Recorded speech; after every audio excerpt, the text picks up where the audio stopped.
News देख रहे हैं आप और मैं हूं आपके साथ मुस्कान। स्वागत है आप सभी का हरियाणा चौपाल में। तो अब रुख खबरों की ओर कर लेते हैं। हरियाणा के गृह मंत्री अनिल विज ने कांग्रेस नेता नवजोत सिंह सिद्धू को सलाह देते हुए कहा कि बार बार दल बदलकर दूसरी पार्टियों को खराब करने का काम न करें। उन्होंने कहा कि अच्छा यही रहेगा कि सिद्धू अपनी ही पार्टी बना लें। उन्होंने ये भी कहा कि सिद्धू कौन सी पार्टी में जाएंगे या नहीं ये उनका व्यक्तिगत मामला है, लेकिन उनकी सलाह है कि वो बार बार दल बदलकर दूसरी पार्टियों को खराब करने का काम ना करें।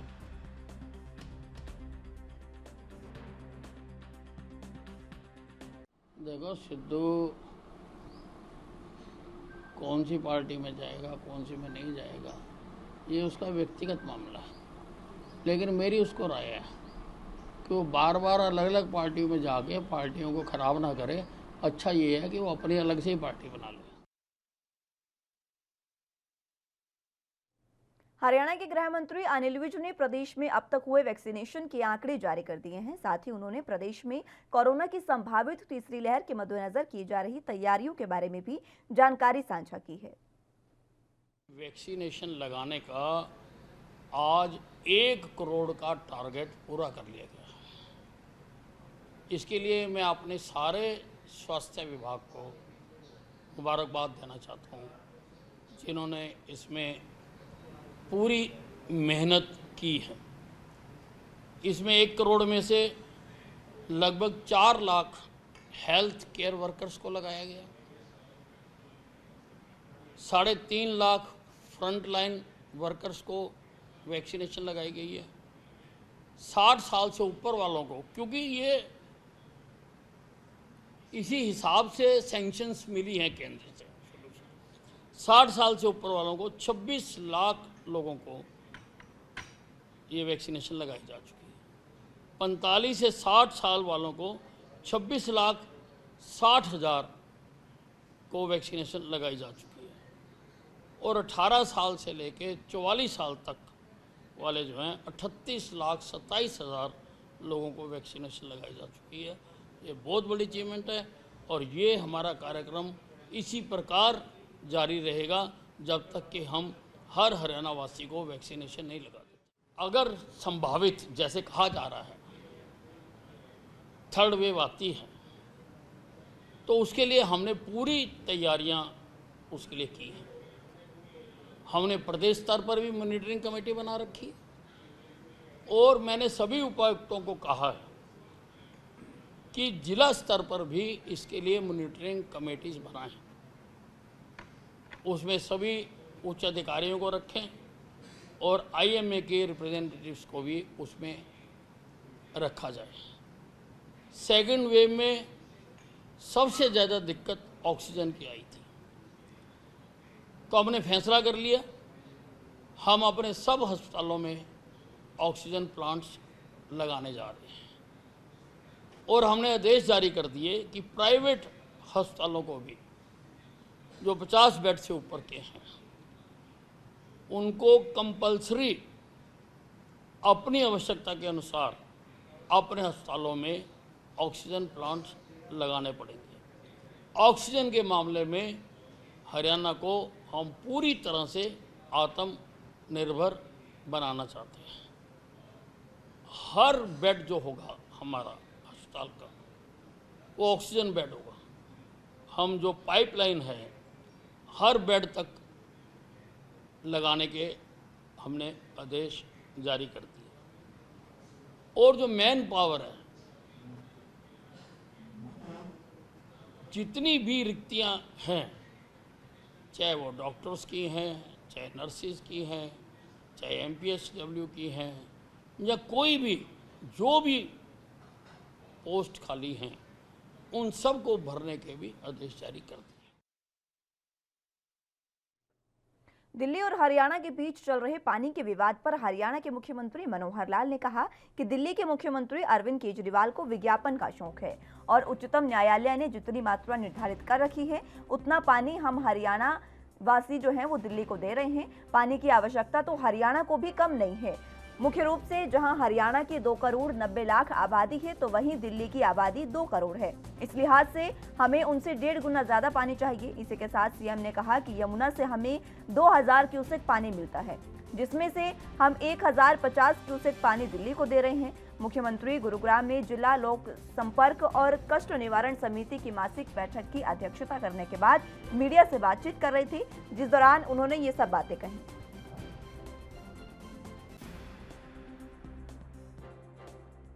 दिल्ली सरकार को, खास करके दिल्ली के मुख्यमंत्री को विज्ञापन का एक शौक है कि किस बात में मैं अपना विज्ञापित होकर के अपनी प्रशंसा अपने आप प्राप्त करूं। पानी के नाते से जितना पानी सुप्रीम कोर्ट के निर्णय के अनुसार हमने दिया जा रहा है, एक बूंद कम नहीं दिया जा रहा। भले ही हरियाणा को कठिनाई बहुत आ रही है, क्योंकि पानी की आवश्यकता तो हरियाणा की भी दिल्ली से कम नहीं है। मुख्य रूप से पीने का पानी 2 करोड़ 90 लाख की आबादी है, दिल्ली की मात्र 2 करोड़ है, हमें उससे 1.5 गुना पानी चाहिए। फिर भी हमारे पास यानी क्यूसेक पानी यमुना में से हमको मिलता है, 1050 क्यूसेक पानी उनको हम देते हैं। ऑक्सीजन का उन्होंने हमारे साथ किया। उनकी 2 करोड़ आबादी, सुप्रीम कोर्ट से निर्णय लेकर के आगे के 700 मीट्रिक टन हमको ऑक्सीजन चाहिए, हमें मात्र 2 करोड़ 90 लाख की आबादी होते हुए 282 मीट्रिक टन मिला। हमारे यहाँ उनके पेशेंट ज़्यादा थे, उनसे हॉस्पिटल कहीं ज़्यादा है, एरिया उनसे ज़्यादा है, दिल्ली के लोग भी इलाज कराने के लिए हमारे पास आ रहे हैं। ये तो हमने अपने सिस्टम से उसको सुधार करके मॉनिटरिंग करने के बाद हर पेशेंट को जिसको ऑक्सीजन की ज़रूरत थी उसको ऑक्सीजन पहुँचाई। और दिल्ली वाले जिस प्रकार से उस ऑक्सीजन को इकट्ठा करने में लग गए, उनको मानवता का भी ध्यान नहीं रहा कि जहां आवश्यकता वहां पहले भेजी जाए। आखिर दिल्ली और हरियाणा कोई अलग तो नहीं, हम पड़ोस के थे। पड़ोस में उनको ध्यान करना चाहिए था कि हम किसका कोटा काट के ले जा रहे हैं। हरियाणा की ऑक्सीजन को दिल्ली में लेके गए और दिल्ली में आवश्यकता नहीं। हमारे पास ये भी जानकारियां हैं, उन्होंने कंपनियों को कहा कि हमारा जो स्टोर कर लीजिए, स्टॉक कर लीजिए, जरूरत पड़ेगी तो हम आपसे ले लेंगे। तो बफर स्टॉक जमा करने के लिए लेके गए। उनको हर चीज, चाहे प्रदूषण है तो भी हरियाणा के ऊपर बंडाफोड़ करते हैं। दिल्ली के अंदर ट्रैफिक का कितना पोल्यूशन है, इंडस्ट्री का कितना पोल्यूशन है, क्योंकि आबादी जितनी घनी जहां होगी, इंडस्ट्रियल एरिया जितना घना जहां होगा, वहां निर्माण कार्य भी ज़्यादा होंगे। तो अगर हरियाणा का होता तो फिर हरियाणा में तो हमें तो इतना पोल्यूशन कभी ध्यान में नहीं आया। हरियाणा में भी होता पहले वो। यानी हरियाणा के पोल्यूशन की पढ़ाई लिखाई हुई है कि हरियाणा में कुछ नहीं करना, दिल्ली में चल। फिलहाल वक्त एक छोटे से ब्रेक का है, फौरन हाजिर होंगे।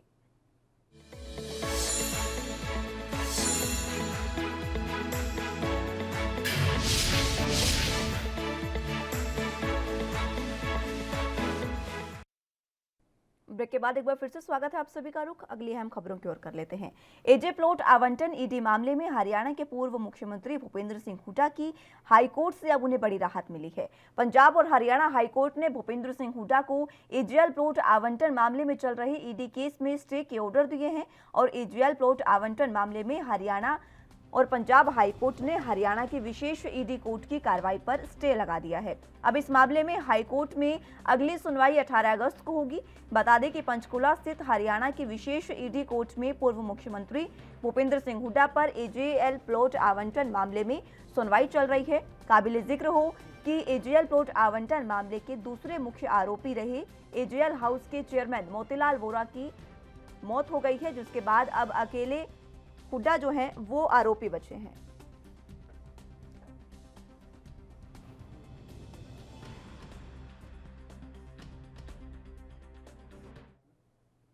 हरियाणा सरकार ने फरीदाबाद शहर के खोरी झुग्गी में रहने वाले लोगों के लिए अहम कदम उठाते हुए विशेष आकर्षक पुनर्वास योजना तैयार की है, जिसके तहत उनको डबुआ कॉलोनी और बापू नगर क्षेत्र में बिजली, पानी और शौचालय जैसी खास सुविधाओं से तैयार ईडब्ल्यूएस फ्लैट उपलब्ध कराए जाएंगे। फरीदाबाद नगर निगम की आयुक्त डॉक्टर गरिमा मित्तल ने बताया कि फरीदाबाद की खोरी झुग्गी बस्ती जहां बसी हुई है वो पर्यावरण को देखते हुए सही नहीं है और इसी को देखते हुए खोरी क्षेत्र के निवासियों के लिए ये पुनर्वास योजना तैयार की गई है। जो व्यक्ति पुनर्वास योजना में शामिल होना चाहते हैं उनके आवेदन करने के लिए एक कैंप लगाया जाएगा।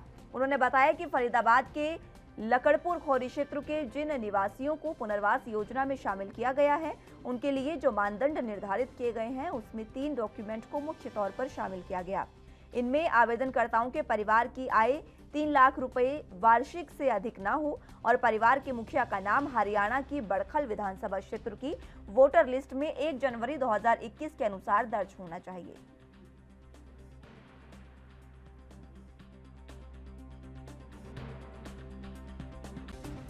3 क्राइटेरियाज रखे गए हैं जो कि डिटेल में मैंने आपको बता दिए हैं, और एक सोलेशियम का भी ऑप्शन है, financial assistance of around 2000 rupees per month for not more than 6 months.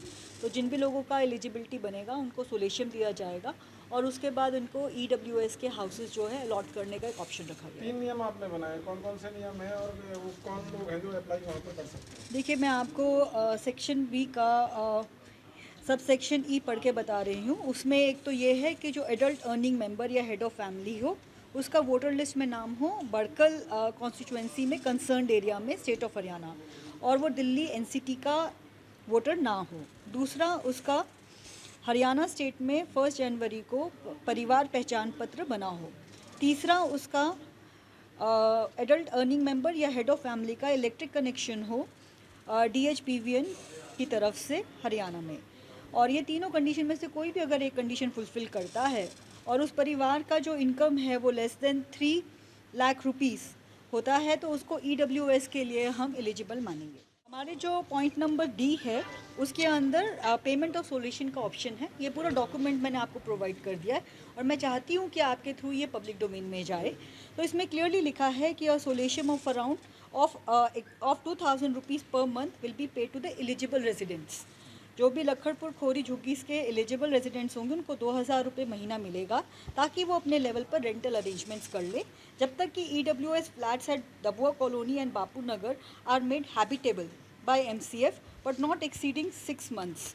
ठीक है जी, तो 6 महीने के लिए सोल्यूशन का प्रावधान है। वक्त एक छोटे से ब्रेक का है, फौरन हाजिर होंगे।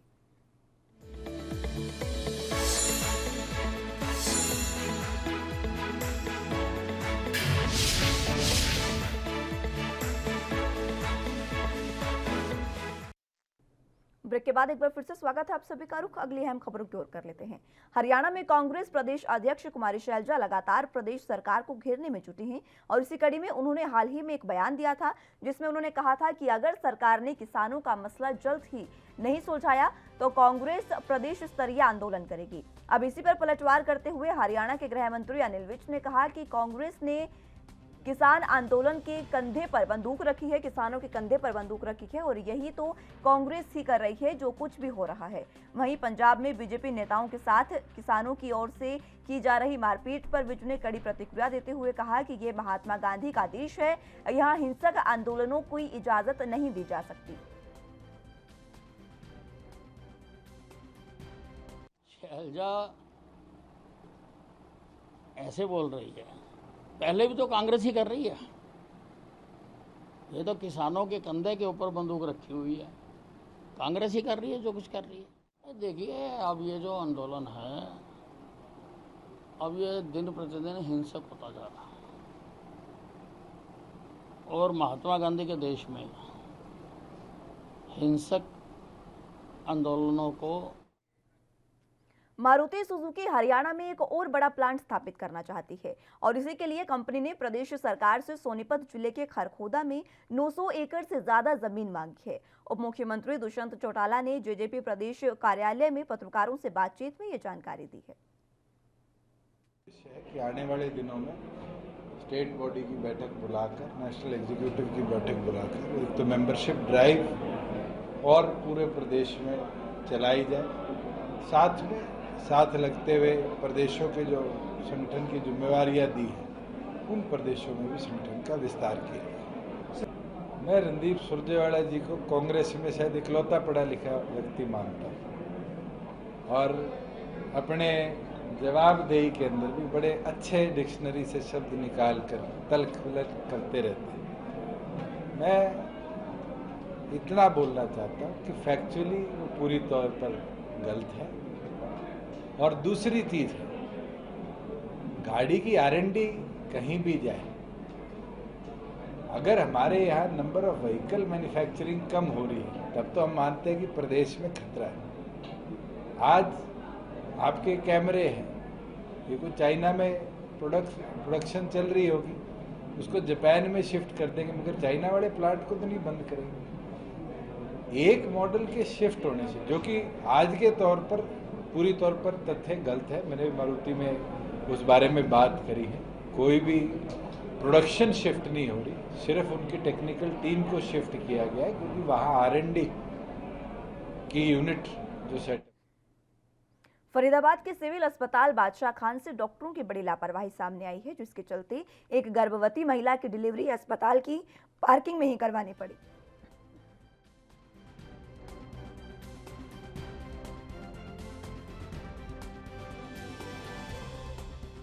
और इसके नतीजतन बच्चों की मौत हो गई है। महिला के पति का आरोप है कि सिविल अस्पताल बादशाह खान में तैनात डॉक्टर और स्टाफ नर्स ने अस्पताल में इलाज न होने की बात कहकर उसे निजी अस्पताल में जाने की सलाह दी थी। महिला के पति मुनीराम का आरोप है कि बादशाह खान अस्पताल में महिला को देखने और भर्ती करने के लिए पैसे भी मांगे गए। और वहीं सिविल अस्पताल की पीएमओ डॉक्टर सरिता यादव का कहना है कि महिला को 6 महीने का गर्भ था, जो अस्पताल में आई थी और फिर नीचे कैसे चली गई, इसको लेकर पूरे मामले की जांच की कार्रवाई की जा रही है। और महिला के पति का कहना है कि उसकी पत्नी राधिका को अस्पताल में दाखिल न करने पर उसके प्री मैच्योर 6 महीने के बच्चे की डिलीवरी बाहर पार्किंग में ही हो गई, जिसके चलते बच्चे की मौत हो गई है।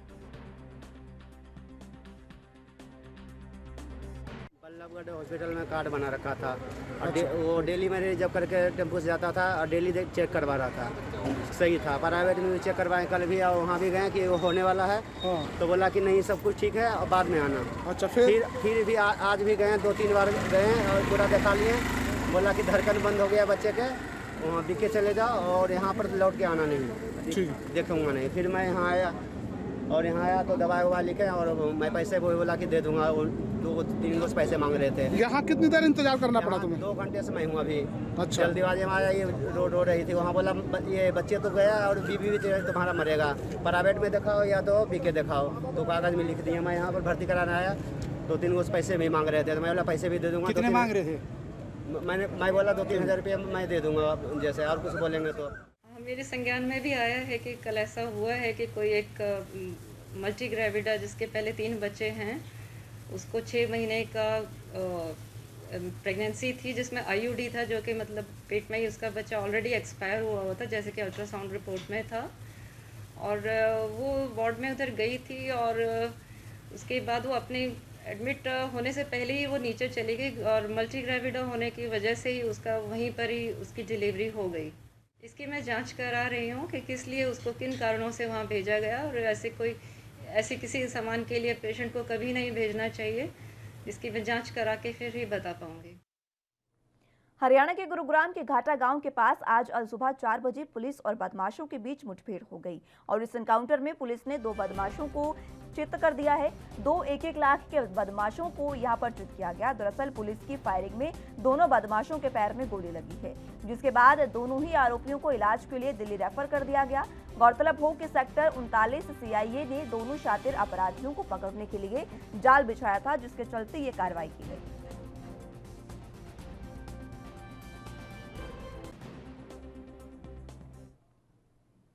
कोरोना की दूसरी लहर समाप्त हो रही है, वहीं तीसरी लहर की शुरुआत हो रही है। कोरोना संक्रमण से बचाव के लिए जिला प्रशासन और स्वास्थ्य विभाग की तरफ से बार बार नियमों का पालन करने के लिए लोगों को जागरूक भी किया जा रहा है, ताकि हम अपना और अपनों का संक्रमण से बचाव कर सकें। लेकिन चांदनी रात का पहला मंगलवार था और उसी को लेकर आज हनुमान भक्तों की फिल्म मंदिरा में ऐसे ओढ़े मानो कोरोना समाप्त हो गया। रेवाड़ी के बड़ा तालाब स्थित प्राचीन हनुमान मंदिर पर कई धार्मिक संस्थाओं में प्रसाद वितरण का आयोजन किया गया था, जिसमें भक्तों की भारी भीड़ इस कदर उमड़ी मानो कोरोना नाम की कोई चीज ही ना हो। आस्था के नाम पर प्रसाद वितरण समारोह का आयोजन किया गया था, लेकिन प्रसाद ग्रहण करने वाले दोनों ही कोरोना नियमों की धज्जियां उड़ाते दिखाई दे रहे थे। जो प्रसाद का वितरण है हमारे रेवाड़ी में हनुमान जी का सबसे बड़ा जो मंदिर है वो रेवाड़ी के अंदर है, और आज ये आषाढ़ मंथ का, इसको चांद्री का रात भी कह सकते हैं, आज ये बहुत बड़े त्योहार के रूप में रेवाड़ी में मनाया जा रहा है। तो हमारी पंजाबी बिरादरी और पंचना जिला ने यह एक प्रसाद को बांटने का, जिसमें मीठा जल है और काले छोले बांटने का हमने प्रसाद का वितरण का प्रोग्राम किया है, जिसमें हमारे प्रसाद की शुरुआत डॉक्टर श्री अरविंद यादव जी ने की है। और इसी के साथ हम ये भी कहेंगे कि कोरोना महामारी को दूर करने के लिए सोशल डिस्टेंस की इस समय बहुत आवश्यकता है। क्योंकि दोबारा कई स्टेटों में भी सुना है हमने कि कोरोना बढ़ रहा है। तो यही कहेंगे कि इसमें कोरोना से बचने के लिए सोशल डिस्टेंस और मास्क का उपयोग करें, इसीलिए हमने इसका यह आयोजन किया है। और भगवान परमात्मा सबको शांति दे। और इस पावन पर्व पर जो मंगलवार है, ये काले छोले का प्रसाद भी इसी वजह से वितरण किया है कि हमारे यहाँ दक्षिणी हरियाणा में अभी मानसून कई जगह तो आ गया है, पर हमारे रेवाड़ी में अभी हम परमात्मा से प्रार्थना करते हैं कि मानसून भी जोरदार से। वहीं हरियाणा की जींद में अतिरिक्त जिला और सत्र न्यायाधीश गुरविंदर कौर की अदालत ने घर में घुसकर नाबालिग के साथ दुष्कर्म करने के जुर्म में 20 वर्ष के कारावास और 1 लाख रुपए जुर्माने की सजा एक आरोपी को सुनाई है। जुर्माना ना भरने की सूरत में दोषी को 2 वर्ष का अतिरिक्त कारावास भुगतना होगा। अभियोजन पक्ष के अनुसार सदर थाना नरवाना के अंतर्गत आने वाले एक गांव की नाबालिग ने 5 मई 2019 को पुलिस को दी शिकायत में बताया था कि दोपहर को वो घर में अकेली थी और उसी दौरान गांव दानोदा कला निवासी विजय उसके मकान में घुस गया और उसके साथ दुष्कर्म किया। घटना के बारे में किसी को बताने पर विजय ने उसे बुरी तरीके से धमकी भी दी है और बुरा अंजाम भुगतने की बात भी कही और मौके से फरार हो गया। परिजनों के घर लौटने पर उसने घटना की जानकारी परिजनों को दी। सदर थाना नरवाना पुलिस ने युवती की शिकायत पर विजय के खिलाफ घर में घुसकर दुष्कर्म करने, धमकी देने समेत तमाम धाराओं के तहत मामला दर्ज कर लिया है और आरोपी को गिरफ्तार भी किया था और तभी से मामला अदालत में था, जिसके बाद आज अदालत ने इस पर कार्रवाई की।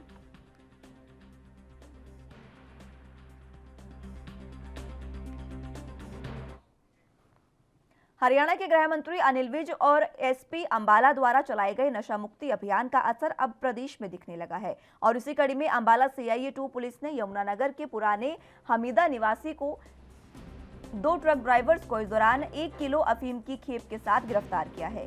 CIA 2 निरीक्षक सुभाष ने बताया कि कल देर रात गुप्त सूचना के आधार पर उन्हें मध्य प्रदेश से अफीम लाने की 2 ट्रक ड्राइवरों को गिरफ्तार कर लिया है और इसी में ये दोनों यमुनानगर के पुराना हमीदा इलाके के रहने वाले हैं, ये भी पुलिस ने बताया।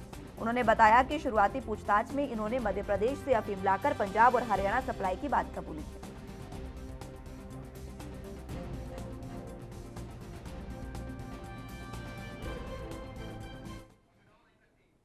फिलहाल के लिए मेरे साथ हरियाणा चौपाल में बस इतना ही। आप जुड़े रहिए NB न्यूज के साथ और मुझे दीजिए इजाजत। नमस्कार।